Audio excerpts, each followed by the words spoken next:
नमस्कार। तर सर्वप्रथम नवरात्रीच्या तुम्हाला खूप खूप शुभेच्छा। तर आजपासून शारदीय नवरात्री उत्सवाला सुरुवात झाली आहे। नवरात्रीचा पहिला दिवस असून नवदुर्गेच्या पहिल्या रूपाचे देवी शैलपुत्रीची पूजा केली जाईल। तसेच घरोघरी घट देखील बसवले जातील।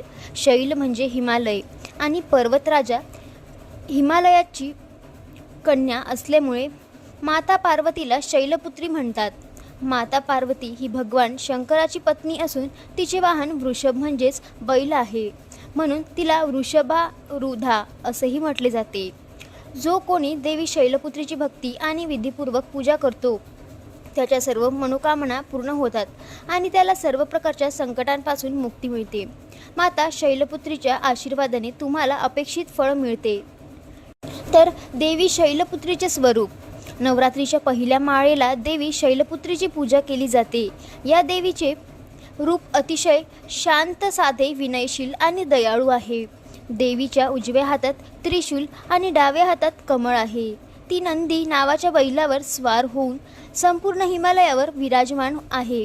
नंदी बैल हा भगवान शंकराचा अवतार मानला जातो। कठोर तपश्चर्या करणारी देवी शैलपुत्री ही सर्व वन्य प्राण्यांची रक्षक मानली जाते।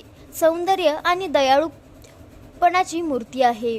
जे भक्त देवी शैलपुत्रीची पूजा करतात आणि नवरात्रीच्या पहिल्या दिवशी उपवास करतात त्यांच्या जीवनातून सर्व प्रकारचे संकट दूर राहतात आणि संकटाच्या वेळी देवी त्यांचे रक्षण करते।